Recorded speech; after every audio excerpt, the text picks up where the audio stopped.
Hola, hola a todos, hola a todas, bienvenidos y bienvenidas a este evento online de Centro.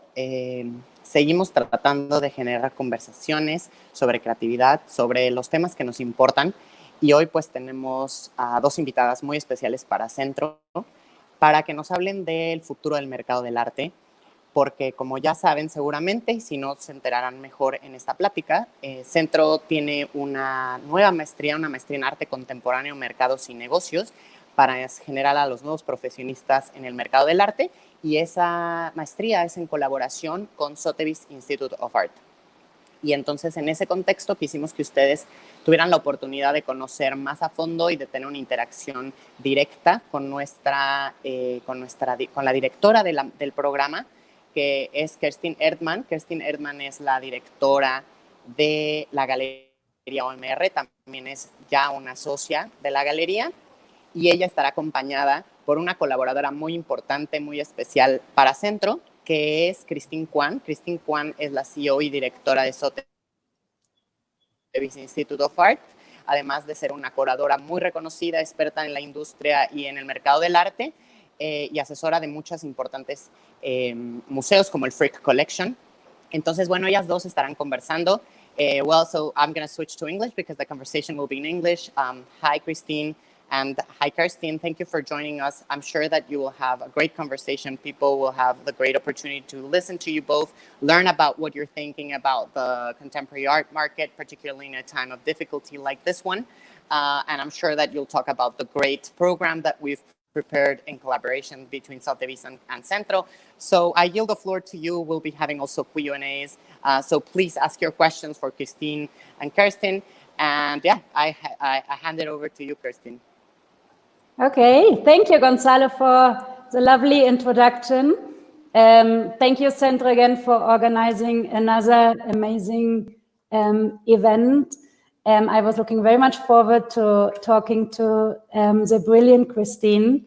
We had a super interesting talk yesterday night, and I can't wait to share everything what we were talking about and what we were planning to address today. So thank you so much for your time, for joining. As Gonzalo said, we are partners in crime with a new program we launched a year ago. So the first generation of students started last August, and the second generation of students will start this August. So I'm very glad that you could join us, and thank you again for this possibility to talk a little bit about innovation in the future of the art market and everything that we have seen so far in terms of changes and innovation. Thank you so much, Kerstin, and thank you, Centro, for inviting me. It's a huge honor to be here today and to be speaking to all of you live online from New York. And also, we are absolutely thrilled with our collaboration with Centro. We visited the campus last fall, and it is one of the most innovative and creative universities, and we're absolutely thrilled to collaborate on a master's degree program and also to launch new programs together online. So it's really exciting. I think some of the things that are happening in the art world are very experimental, and I look forward to discussing those with you today, Kerstin. Yeah, likewise. Actually, we really wanted to start with news from 2 nights ago, right? So basically, the market in terms of blue chip artists is totally stable. It really looks like that. I mean, I think, you know, running the institute, Sotheby's Institute, the educational arm, we look at trends in what's happening in the auction house. And Sotheby's auction house had its first live digitally streamed auction earlier this week. And it set some really amazing records. I think notably, as many of you saw, there were bidders from all over the world. There was an estimate for the Francis Bacon, which was exceeded in the auction. It sold for, I think, around 85 million. And I think just the blue chip market remains extremely strong. And I think we're seeing that in the auction results. Earlier this spring, even when New York went on lockdown and London went on lockdown, Sotheby's continue to perform extremely well in online auctions and in the auction space. Yeah, actually, it is very interesting to see the first image. It looks a little bit like a science fiction movie, right? And I was reading a statement by Oliver Barker, who conducted the auction, and he simply said, innovations are here to stay. So I guess this is also a little bit of our idea in how we would like to conduct this talk, right? Yes, I mean, I think if we think about how quickly the art world has pivoted in light of the pandemic, obviously these are really challenging times for everyone, especially artists and art professionals. But it's really amazing to see how creative and innovative people are being. This is one example, and I think it's a great example of how, quickly a new format can be put together. Exactly. And so basically, there are several numbers which we can maybe revise a little bit later. But let's start immediately and talk about the future of fairs and auction houses, and where do you see the potential, and which online art fairs, and there were plenty of them already, did you visit, and what is working and what is not in those platforms? So which one do you want to start talking about a little bit about your experience? I mean, there's so many, Kerstin. I mean, you and I talked about this a little bit, from Art Basel to Frieze to Nada, as well as new and up and coming fairs like Kadaf, which worked with video gamers. The functionality really ranged from really kind of traditional image and video based sort of formats, as well as things that use more interactive features, which Kadaf played with. It seems like there's a lot of things that are being tried out by the art market right now, and we're still figuring out what is really going to be the new format for art fairs. What did you see, Kerstin, that you really loved? It is difficult in a way, because I participated in some of the fairs as a visitor to find out a little bit in how the platform would work, and and then in some other fairs I participated with a gallery, with OMR. So my experience in terms of Art Basel Hong Kong, which was the very first art fair that launched online, and Art Basel Switzerland, those were the two fairs I was an active participator, and those experiences were totally different. So interestingly, when we look at the numbers, in Art Basel Hong Kong, we already had 250,000 visitors exploring the online viewing rooms, and $270 million in art. So if you compare this to a normal visitor experience, you would have about 88,000 visitors during the period of the art fair. We as a gallery expected, everything was so strange, and we had no idea where the pandemic would lead to. So we prepared in a different way than we prepared now, with a little bit more experience, and also seeing Frieze New York, which was a very friendly platform, I have to say, and checking out Nada, the Dallas Art Fair in April. So basically Art Basel in June just finished. It started on the 17th of June and finished on the 26th. 282 galleries, 4,000 works, 740 million in art. So they increased the number of works, and they included a video function, which was fantastic, and also a very big VIP program. So you had live performances, different talks. They repeated the David Lamelas performance from the Argentinian artist. So I felt it was tremendously busy, I have to say. And I was talking to many colleagues and friends, and some of the galleries even had teams that were working 24/7.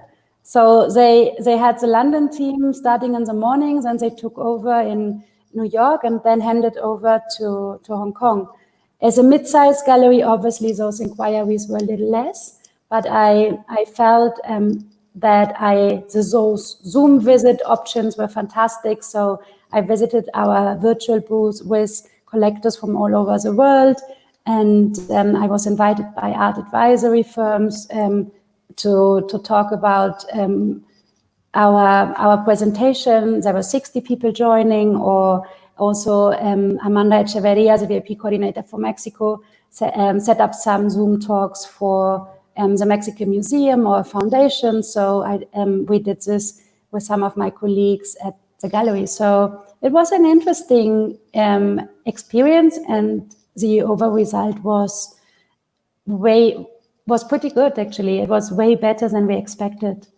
Yeah, there were lots of reports and articles about the sell-through rates for these fairs, and particularly the top fairs like Art Basel still performed extremely well online.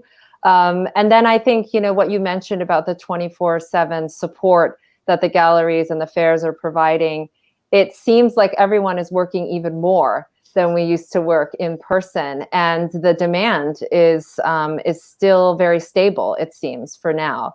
And I think that's kind of an interesting outcome from this spring, because I think many people felt like with the uncertainty in the economy that people might not be buying and collecting as much, but we're really not seeing that yet. We are not. Actually, I think it's very interesting. You are now the CEO of the Sotheby's Institute of Art, but before you were working in Artsy when all of the digital platforms were just starting. So being a chief curator and a director of strategic partnerships. So what is your opinion like for the future? How can data on visitors and sales also being used? Because we don't know yet what exactly we will receive from the fair organizers, but it's very interesting to see how many clicks you had on a specific artworks and what region was also interested in a specific artist or not, right? It's really interesting. And as you mentioned, I started working at Artsy when Artsy was still in beta. So I was one of the first 30 hires that they made. And my original job was to build out the museum partnerships, which is really important for the site to have stability in terms of masterpieces and artists and artworks. And then I built out their auctions platform. So it was really important in terms of data analytics to really have a huge amount of web traffic.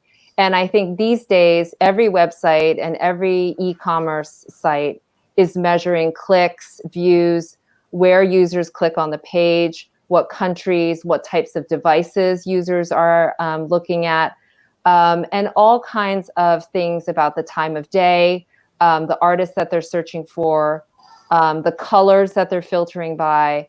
There's so many data points to collect and to use that data in a way that can help target what collectors are really looking for, and also what artists and things are really trending. So I think all of those things are starting to play into how technology can be useful to the art world.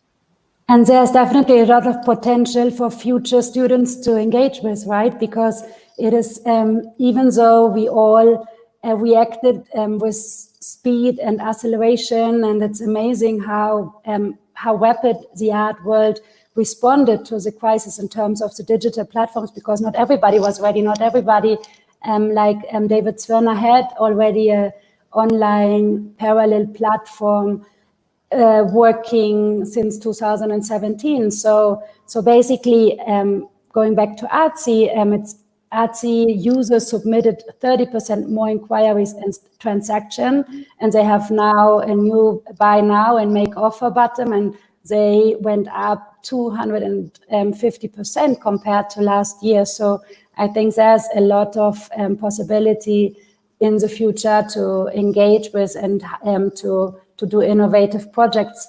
So maybe we can go one slide behind, because we were like also mentioning some of the projects that we felt were innovative and interesting. So you picked various small fires. The images from another initiative, which also talks about collaboration. So the LA platform was launched by, one of the initiatives was Jeffrey Deitch. So he invited all of the LA galleries to be on the same platform. And one example is various small fires. So I don't know if you want to talk a little bit further about what you found specifically interesting about this gallery.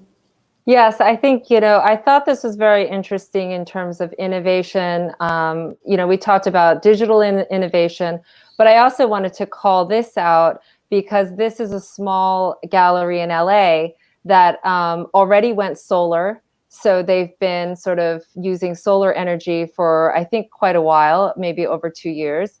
But even in advance of the pandemic, they installed automatic doors so that there would be a sort of contactless way of having private viewing, so collectors could go and see the works by themselves. So there's a lot of innovation, I think, that is possible now in real estate because the commercial real estate values are dropping. And then also just thinking ahead. And this is, I think, one example of not only innovation in a sort of online space, but also in an analog space. And as I understand, and as it's been reported, even during the pandemic, various small fires sold out of their first exhibition. So I think collectors are very interested, and there's something kind of special about being able to view works privately and have the gallery space all to themselves. So I think this was a really good example of innovation as well. Yeah, I totally agree. And if we go to the next slide, this is again like what are the criteria to have a successful viewing room? Obviously, David Zwirner is a star in doing those viewing rooms. He hired actually one of your former colleagues, Elena Soboleva, who's the director of online sales right now, and everybody's reporting in the press different numbers. So this specific artwork by Jeff Koons was the highest online sale that Zwirner made so far online. So the same is happening with Gagosian. So basically, if you mention also the physical experience, Berlin galleries were at the same time mounting the same works they would show in Basel in their gallery spaces in Berlin. So it's interesting how the physical experience and the digital experience are coexisting in a way. So, so if we think about what other content can you recommend and feel innovative, we can maybe move on a little bit in the presentation and see what other examples we found.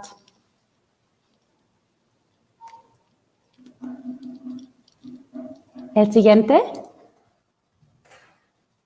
This is again a part of the online viewing room from Jeff Koons, and now we can have a look at what Johann König in Berlin was doing in parallel to Art Basel, which is again interesting to have an avatar walking to the actual gallery space.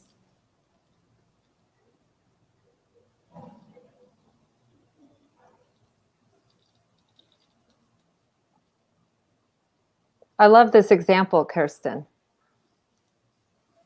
Yeah, I guess it's very interesting because if you are trying to copy reality, so Johann König was telling in this video that some of the works are actually not even on view. So when people came in to the actual viewing, they were like, "Where's this piece?" No, it's an online experience. It's not the same. Why would we reproduce the same in our online avatar walkthrough than we would in the actual gallery? So it's interesting how this little avatar is also jumping suddenly on the top of a sculpture. So there's a lot of possibility in how you can innovate. Also, the second example, if we go to the next video, those are all spaces they would probably never being used for an actual art exhibition.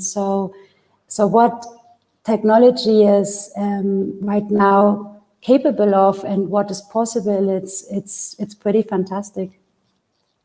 Right, and it really opens up access to a much larger audience, which you mentioned in terms of the art fair visitor numbers. But you think about a lot of this material, very much you can just sign up with your email address and get access to a lot of these experiences, which normally are for the privileged few. So I think this also opens up new audiences and could actually make the art world much more robust and much more dynamic. Absolutely. There's of course, an enormous digital renaissance. And at the same time, we were also talking about this overload of content, even though you can still pick and choose whatever you want to see. So it's fantastic to have the accessibility. And if we talk about the kind of biggest changes until now, price transparency is definitely one of them. What is your opinion on that, or how do you think this will influence future collectors or future people engaging in this art market? Yeah, I think price transparency is the biggest barrier to the art market truly being a marketplace. I think when I first started working at Artsy, many of you will remember it was an inquiry-only platform where you really had to email the gallery, send in an inquiry, and the gallery could decide if they wanted to reveal the price or not based on who you were. And you've seen on Artsy and multiple other platforms, First Dibs, et cetera, galleries as well, they find obviously that price transparency encourages buying. And so that's really something that I think we're going to see more of now that galleries are really reliant on drawing in audiences and collectors in the online space. Having that price published in advance will actually draw in more buyers than if people have to inquire. Many people will just turn away and bounce from the page. So I think we're going to see more of that. And I think the auctions trend is also an indicator. I think one of the reasons why auctions are doing quite well is there is price transparency, particularly in the secondary market. So I would expect that to grow, and that might be a very good thing for the marketplace as a whole. I absolutely agree. And as a gallery participant in Basel, we didn't have any choice. So we could only use the price range or the exact price. And Artsy, we are still on Artsy, and everybody's encouraging us to put the exact price, because we are definitely reaching a new generation of younger collectors too. So if you listen to some podcasts specifically, some of the younger collectors really don't need to see the work anymore. So which is kind of interesting. So I guess if we talk about changes, obviously the bigger player are responding in an immediate way in opening spaces where many of the collectors are probably hiding right now. They are not everybody's in New York City right now, even though your galleries are open again on Monday, which is amazing news, right? It is amazing. It is amazing. And I also think in terms of geographical access, when I was at Artsy, this is several years ago, the average distance between the gallery and the buyer was over 2,300 miles. And now I'm sure with the pandemic, I'm sure that's probably doubled, just in terms of where people are looking at these works and then where the galleries are based. So I think those are also positive outcomes from, the digital revolution. Absolutely. So in general, I feel also you have the speed and you have the calmness. So what happened during an art fair is somebody wanted the information like immediately, because everything is so available and so immediate on the internet. And some people are taking it a little bit slower and they don't feel the rush. So it is a little bit like with this 5 hours long Sotheby's auction, and tonight we have the second online auction with Philips. But there are also new platforms like the one we have probably in the next slide, which is called Fair Warning, which is a new platform. Those are images actually from Art Basel. But the Fair Warning platform was launched by one of the former contemporary vice presidents of Christie's, Loic Gauser, and he is auctioning one work per week. And this is pretty much the same that is Gagosian doing on their spot section. So how do you feel are those two weights influencing in what we are kind of experience right now? I think this Fair Warning project is super interesting in terms of curation. It is a very, very highly curated platform focused on quality. But also, as I understand it, Kerstin, the platform is only open to certain collectors. So he's also curated the audience.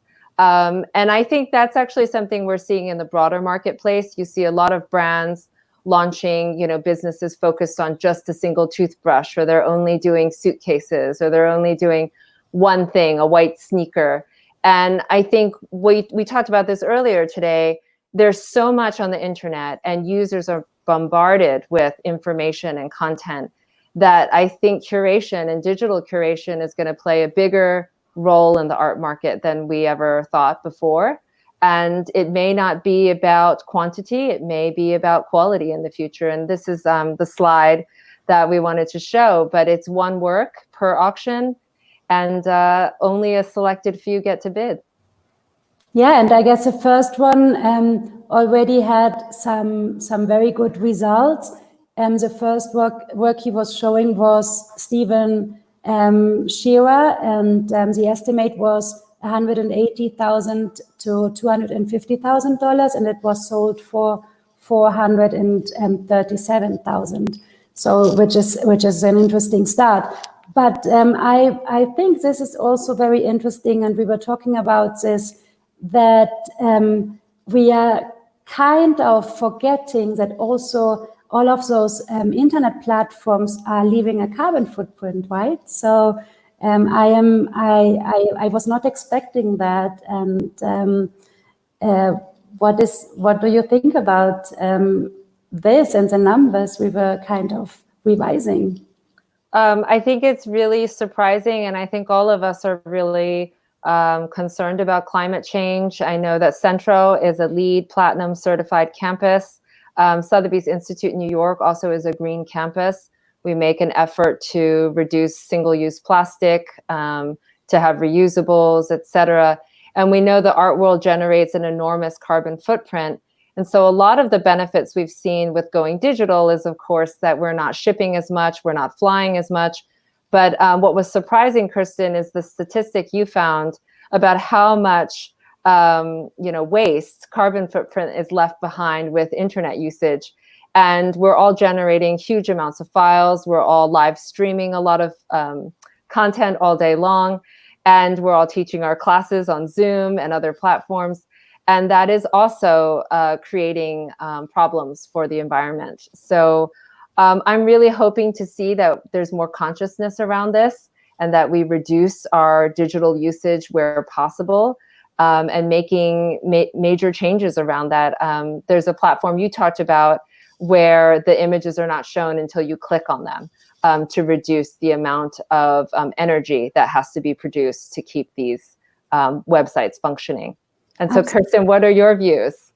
Well, absolutely. I guess we have it also in the next slide. There's a lot of possibilities in terms of improvement. So the internet right now is responsible for around 3% of global carbon emissions, which is pretty much the same as aviation. So we're leaving our carbon footprint right now on downloading content, as you said, and on all of those different Zoom calls.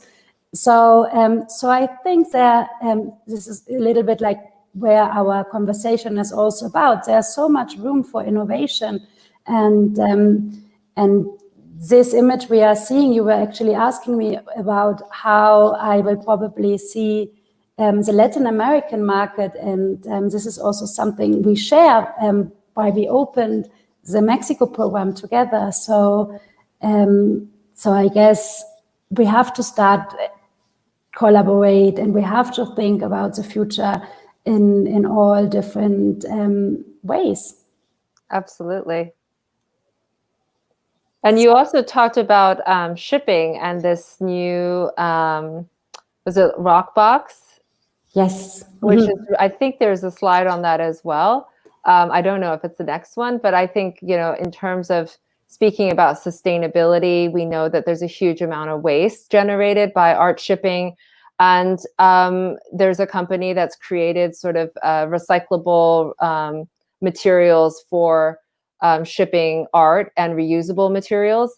And I think this is interesting not only because it has a positive impact on the environment, but also it shows how the opportunities for innovation can happen in this new world that we're living in. Because I think many new businesses and entrepreneurs are thinking about ways in which they can innovate in this new post-COVID-19 world economy that we're facing. And this is Rockbox, which is really amazing. It has those movable pieces within locks and things that can hold works together, and the boxes are reusable. So you can see that could save tons and tons of waste and, you know, trash from the landfills.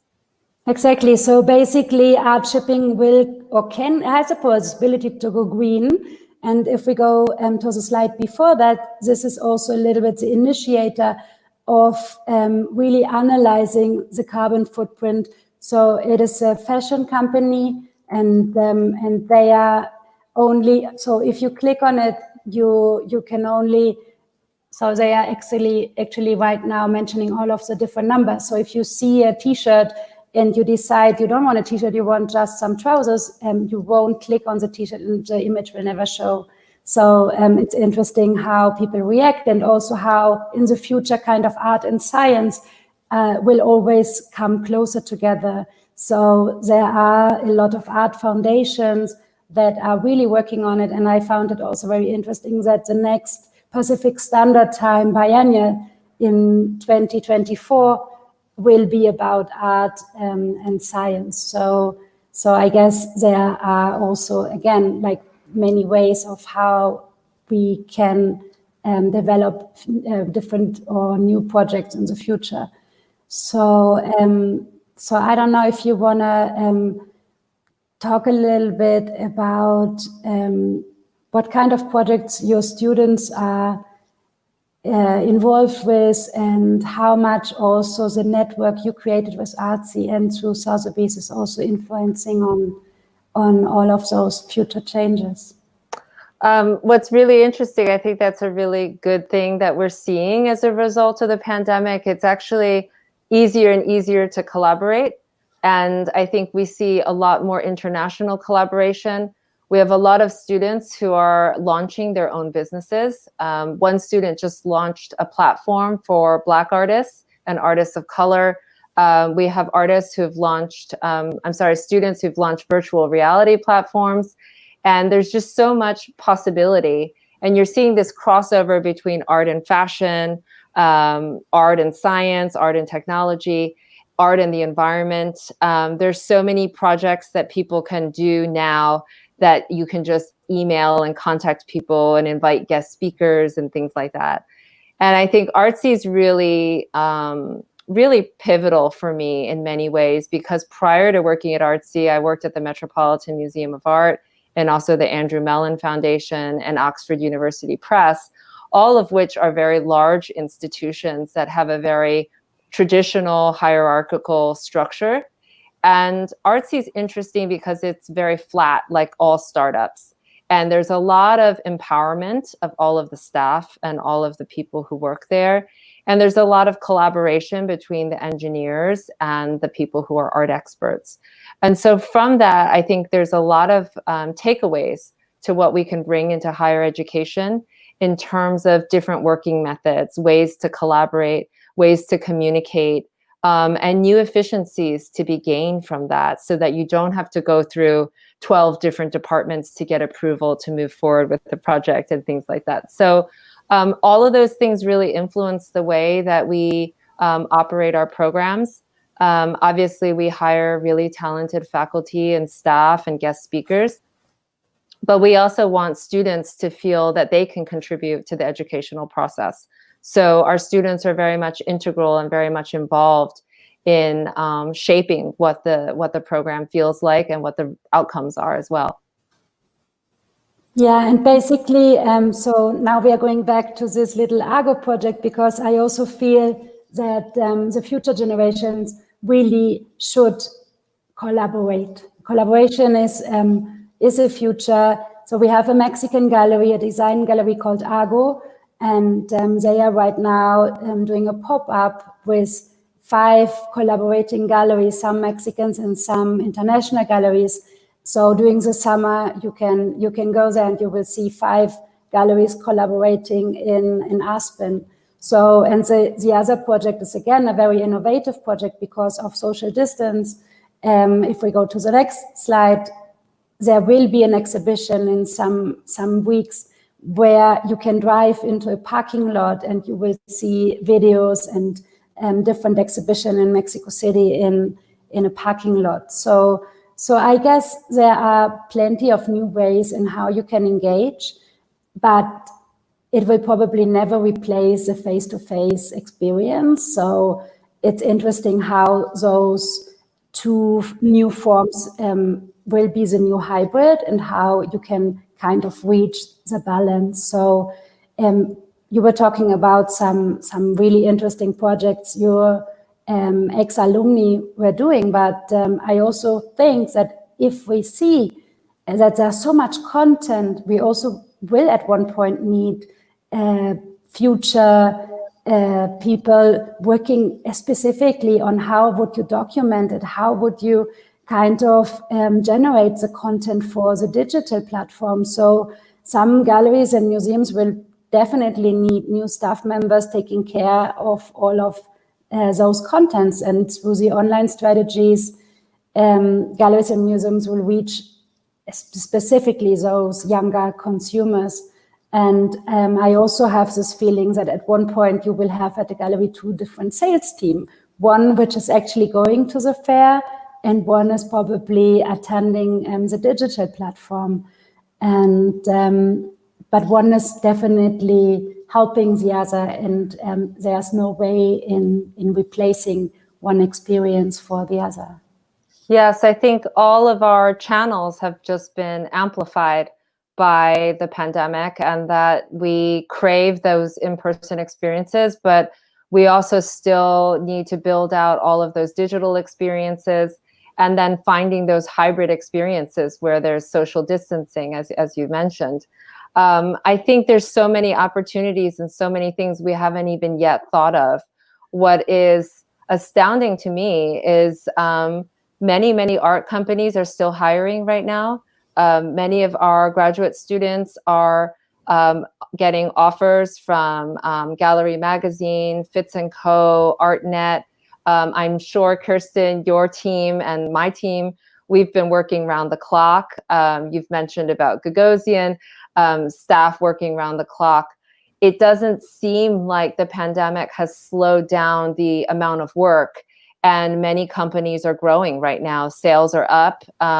They have new needs for new talent and new skills. So there's an interesting development that's happening. Yeah, actually, I guess in the 2 next slides, we put exactly those job offers. So if you go to those websites you're mentioning, you can definitely find plenty of job offers right now, which are responding exactly to what we are experiencing right now.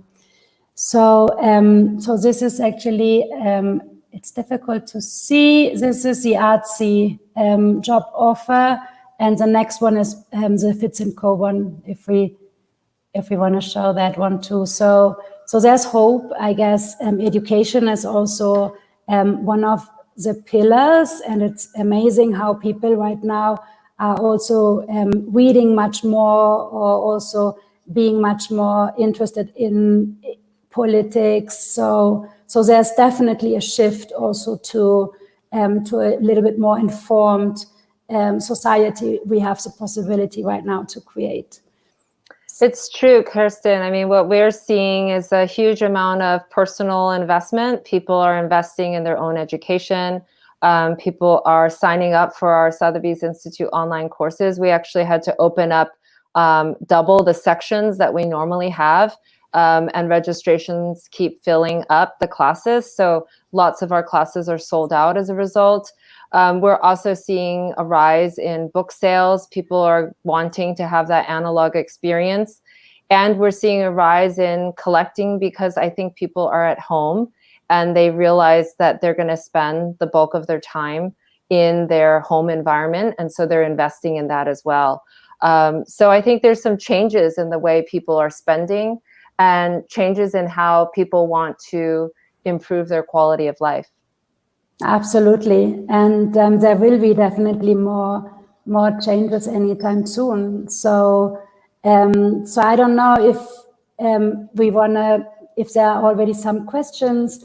I think that we could talk on and on. We were jumping from one subject into the other, but there are so many at the same time. But I think it's interesting to maybe invite Gonzalo to see if some of our students and the audience is having one or two or three questions. Hi. Hi. Well, there's plenty of questions because you covered so much territory that there's a lot of interesting questions that have come up. Gloria Cardenas, for example, asked, because you were mentioning David Swirner and all of platforms, but what about new emerging artists? Because I think that has also shifted in a way. So how do you see new emerging artists changing their practices right now? I could speak to some of the platforms that we're seeing. There's a platform called Found Work that really features artists in MFA programs.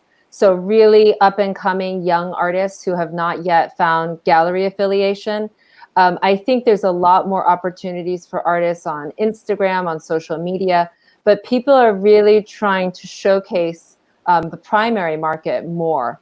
And I think that's a trend that we're seeing. And Kerstin, I'm sure you've seen interesting developments as well. Yeah, absolutely. I just recently read about Perota in New York. They are inviting actually graduate students to show at their space. So David Swirner is inviting galleries from the Lower East Side to show on his own platform. So basically, there are possibilities for emerging artists. Or Darren Bader did a project where he would invite emerging artists to show on his own platform, and the platform is called Inventory. So everybody has a possibility to sell through his platform. And I also feel it's interesting that there are a lot of announcement that galleries are announcing the representation of a specific artist. Sometimes it's even like a emerging artist or it's a well-known artist, but it also gives you a sense of stability, that things are still happening and that we are not totally stopped by the pandemic. No, that's also very interesting what you say, that it doesn't stop, but maybe it's changed. And that connects interesting to a question by Fernando Ferrusca. He's asking if you think that the COVID situation has also changed the tastes or interest of collectors, or if that has remained the same. What do you feel that has happened? That's a really interesting question. I think when we opened this session, we talked a little bit about the blue chip market. I think those tastes seem relatively stable. What's interesting, I think, about the internet, it has a great equalizing ability for artists who are in the primary market to show up next to artists who are quite established. And I think tastes will change. And I think more people are buying, more millennials are buying, and online really lends itself to new collectors. So I think tastes will evolve for sure. And I also think that there will be more works that are playing with the internet. So they are probably specifically created for the internet.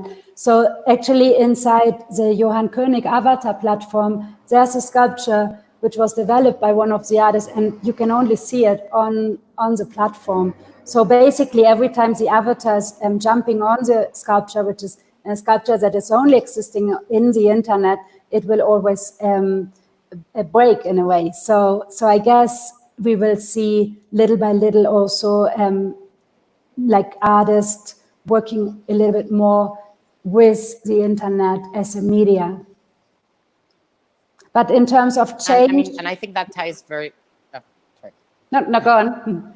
No, I was just saying that I think that connects very well to like a separate question, which what Andrea Bravo was asking, if you think that those technologies and innovations will remain after COVID. But I think that you're pointing towards something that is going to be maintained or expanded. Yes, I agree. I think the technology is going to be here to stay. and it's going to get more sophisticated, and it's going to be part of the fabric of the art world. I don't think we're going to abandon this. We've actually seen a lot of advantages to having technology be part of the art world. And as we all know, the art world has been one of the last industries to adopt technology. So it's been a huge leap forward in terms of opening up access to a broader audience. We have also at the end some recommendations, and it's interesting also to see how you should probably not copy only the idea of an online exhibition. So we see plenty of interesting online viewing room experiences right now, but there's so much potential because once you repeat exactly what you would see in the actual gallery space, you are just reminding of how much you miss it, because the tactile experience and also in many of different podcasts, interview and content that I have been reading a lot, everybody or every second person is mentioning also how much they miss seeing an artwork. And this is also like a big reminder that we took so many things for granted. And going back to this question, I'm sure that all of those platforms are staying, and there is a lot of improvement and changes happening right now, but it will never be able to replace face-to-face conversation or seeing a painting in a museum or a specific artwork installation inside the gallery space. Yes, and I like the first-hand experience. Sorry. I was just going to add that, you know, I started working in the digital space when most of the art world was still very much afraid that if they put the images online, nobody would visit the museum. And what we're seeing is once you've seen it online, you're much more driven to see it in person. And I think we might see after the pandemic, because people have seen so many of these gallery works and artist works online, that they might really desire having the ability to see it in person again. And I think that what you're saying is also it's amazing how like the sync happens, because also Olivia Favela was asking if you thought the physical spaces of galleries would disappear or vanish. But what you're saying is precisely the opposite, that they're just going to be rejuvenated, or that this just revealed some of the things that we value about them specifically. Yes, and I think, you know, we're seeing this in a lot of the major cities. I'm sure you're all reading about it, but one of the things that has really limited the art world has been real estate prices. And we're seeing that commercial real estate prices are lowering, which also opens up new opportunities for more gallerists and more dealers to enter into the art market. So there might be some new developments that were not possible before the pandemic. Yeah, and also new spaces are all the time happening because of the need that people really want to see different exhibitions. So in Hong Kong, for example, they did a boutique art fair immediately in a former police office with 12 galleries, and people were really like buying the online ticket because they were desperate to see a work again, or with those different ideas of pop-ups, or Hauser and Wirth announced a second gallery space in Zurich today, so they are actually expanding, or with some of the galleries moving to Menorca, St. Moritz, Southampton, so there is already like a movement that is happening in terms of. I just before this session, I got an email from Le Vigorvi Gallery, and they're opening a new branch in Paris. So I think there's a lot of activity. That's like super interesting. And you also were mentioning that kind of shift in this great activity, for example, towards sustainability and like greener options. And many people were asking, Jimena Casab, for example, if you think that this green drive in the art world is related, I mean, only to this pandemic, or who's driving that green like movement that's happening. And what can you say about like sustainability in the art world? Because, for example, fashion has been greatly affected by that. But how do you feel that this is also going to change that perspective? Also, Liliana connects that to the shipping industry. So the shipping industry will also be shifting. So what can you tell us about that? I think the movement, at least in the US, is really driven by young people. I have parents who really are not very interested in composting and things like that. And I think young people are very much awake about what is happening to the planet and what's happening to the environment. I think the art world is very much awake to the influence that they have through imagery, through the works that they produce, to really influence this conversation. And I once read, the environmental issues that we face are not technical problems, they're cultural problems. And that is why I think the art world really has a voice to change what we do about sustainability and what we do about the waste that we generate, because it's about awareness and it's about education. So I think everyone working in the art world has a huge amount of influence over what people do with their daily lives. And I think, every simple action can have a positive impact. Yeah, I would only add that before, obviously shipping is leaving a huge carbon footprint. So, so every single gallery that is actually shipping from all over the world, the different artworks to an actual art fair, or the museum exhibitions, or the travels, I guess there will also be a small shift that we can do some conversations with a Zoom talk now that we are learning how to do it, even though we are also leaving carbon footprint, but still maybe there will be a little bit of reflection in how much do you really need to travel, and how often do you really have to be in a specific city for this or that meeting, or how much can you probably solve during a Zoom meeting or a phone call. And in terms of galleries, I also think that there is a shift that they start also in trying to ship things together. And also with this company that we saw, not to use wooden crates anymore, but to find a new option for a crate that is 100% recycled. Those are new things, definitely. Probably. Yeah, I also think, the auctions business is the first sustainable business. It's all about the secondary market. It's all about reusing, buying secondhand. We see this huge trend in fashion now, a lot of buying secondhand, reusing furniture, buying decorative arts and things that are secondhand. That prevents so much carbon waste and so much trash from going into the oceans and into landfills. So I think the art world in general is always about, buying things of value, buying things of quality, and moving away from a disposable single-use culture, which is obviously a waste of energy and resources. So, I think there are many positive aspects to what the art world is contributing to this conversation.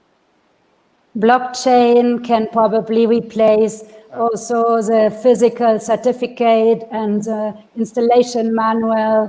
So some of the galleries right now, with the reopening protocols, they are using QR codes. And so there's not even the press release in a printed copy anymore. The auction houses Christine is mentioning are not printing physical catalogs anymore. So there are already many things happening, and I hope there will be more. No, and Kerstin, you were mentioning like the changes in maybe the traveling, how that will also change, and it connects with a conversation you had some weeks ago with George Armaos from Gagosian about the differences or the changes in the networking that will happen. And Karen Romero was particularly asking how this situation of confinement had changed the networking for institutions of art, for galleries, for Sotheby's. So I don't know if you both wanted to talk about that. Should I go first, Kerstin? Whatever you prefer. Both of us were saying that this is still a relationship business. And so much of what we're seeing in terms of the collectors and the galleries and the artists, all of what you're seeing online was really built through relationships before we all went online. And I think the human relationship is still primary for all of us in the art world and also in the educational sphere. All of the speakers, the faculty, the experts that we bring in, those are all the personal relationships that we bring to our students. And I think it's really essential. What's possible about digital, which is really lovely, is that we can now have relationships with people that we may not physically be in the same space with. So students have been able to connect with experts in China, experts in Paris, experts in Mexico City, without having to physically go to all of these places. And relationships are being formed. I've met people over social media. I've met people over LinkedIn. I actually had a call a couple of weeks ago with a person who reached out to me from Louvre, Abu Dhabi. She just found my profile on the internet, wanted to learn more about what my background was. She was interested in art and technology in particular. She wanted to learn more. And that would never have been possible without technology. So, and we have a new friend in Abu Dhabi. Yeah, that's amazing. Actually, I also think that sometimes the opening day of an art fair, you would never have a very long conversation with a collector because there are so many people at the same time. So, so I had actually an interesting conversation with a new collector, and we were talking for 2 hours, which is probably something that is not happening during an actual fair.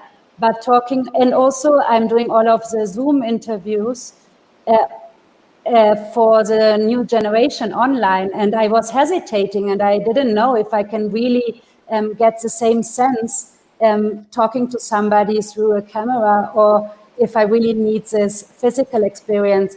And well, before the interviews, I already spent over an hour talking to a new future student, and now it's again 1 hour and a half or 2 hours to try to know each other a little bit through a camera. But all of the different people are, Christine and I, basically invited to Centro and to the Sotheby's Institute of Art, are contacts or are friends from the art world, which is very easy to ask them to join and to give a little bit of perspective on how they are doing right now or what they are cooking. So I guess at one point, even though we can meet some new people, at one point we will definitely need to open up again, because your network at that point can be limited. Yeah, no, and because we're reaching the hour, so of course we can stay more, but I wanted to give you also the opportunity to say how this has also changed online education, because we are also part of Sotheby's and Centro have been collaborating to launch, online courses as well. So I don't know if you wanted to talk about how online education, particularly in the art industry and market, have also shifted or have innovated. I think that's a really interesting question. Sotheby's Institute was one of the first to launch online courses. We've been offering online courses for over 10 years. So we have a lot of experience in this field. I think one of the things that we're seeing is greater design and interaction, much more curation. Students are really demanding. There's a lot of options out there. So it really has to be the best of the best. And it's really about faculty still.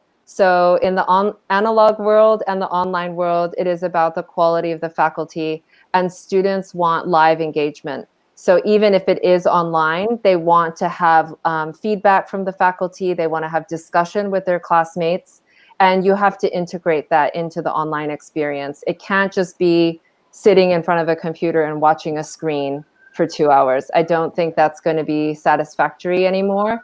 And so we've really moved away from just having self-paced courses. Everything that we offer is interactive, and there's always an expert or a faculty member who really knows the business who's teaching the course. And to add, we are actually launching the first online course in Spanish, which I find interesting, the connection also, because some of the museums in the US are right now also analyzing, because they have time, who their audiences are. So the Philadelphia Museum is actually translating everything they have into Spanish, because they have a huge audience of Hispanic visitors. So the wall text will be in the future, and the webpage, everything will be in bilingual. And I guess this shows again how our collaboration is working with the Sotheby's Institute of Art in Centro, and that we will have the possibility to have the first online course on September the 2nd in Spanish with a Colombian teacher, Francesca Bellini. It is how the global art market works.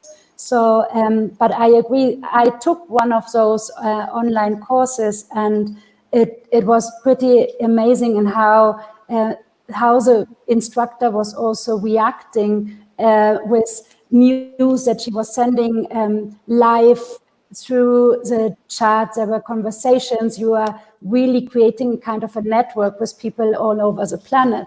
And in terms of the Spanish course, we can start also connect with Latin America and with Spain, and probably with some people living abroad and wanting to take one of those courses in Spanish. It's great. We're very excited about that. No, that connects with also the democratization that you were both also talking about broadening the audience and making something that seems or could seem elite to be part of also broad or mainstream for people to understand, learn, experience. So that I think will be great. And it's amazing to be collaborating as Centro with Sotheby's to create that courses. And you can also, to all the people who would like to have more information, please, you can give us your data or leave your email in the comments section, and we will be sure to email you.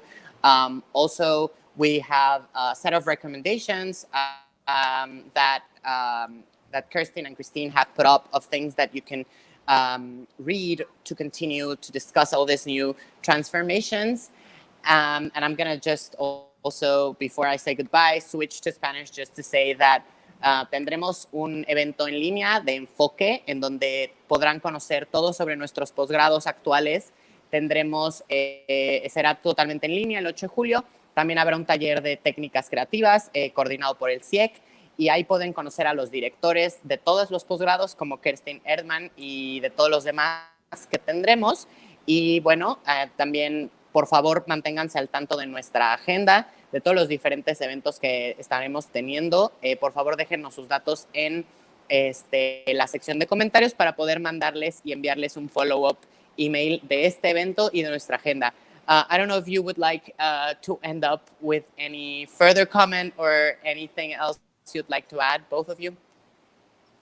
Well, I just want to thank you both, and thank you all for tuning in. This was huge fun, and it's really great to talk about all the positive things that are happening in the art world amidst a very difficult time. And I just really appreciate everyone tuning in, and it was really exciting to explore all of these new ideas with you. So thank you, Kerstin, and thank you, Gonzalo. No, thank you, Christine. I guess we really wanted to change also the conversation a little bit, and also to paint a little bit of a brighter future also for our future students. And I think there are possibilities. And even though it's very tough right now and everybody knows the economy, we have to hang in there, and we have to be flexible and see what the new future can be like. And we are all here to design it together. Not only, so I guess it's an invitation. And well, thank you, Christine, again. Thank you. And Gonzalo for moderating this talk. No, and that's a great end, because we also even today we have more conversations. We have one about architecture with Miquel Adria and Jose Castillo, great friends. And Miquel is the director of the city and architecture and housing programs at Centro. So please join us today. We have more conversations happening, and let's keep let's design the future, like you were saying, Kerstin. Thank you both for being here. We'll be sure to be in contact with all our audience. So please, if you didn't register, leave your comments and follow us on social media. Ask us any questions, and be sure to connect to learn everything about our graduate degree, specifically the one in contemporary art, and our online courses with Sotheby's Institute of Art. So thank you all for joining, and thank you, Kerstin and Christine, for a wonderful talk. Thank you so much. Thank you. Thank you. Have a great day. Thank you. Bye-bye. Bye.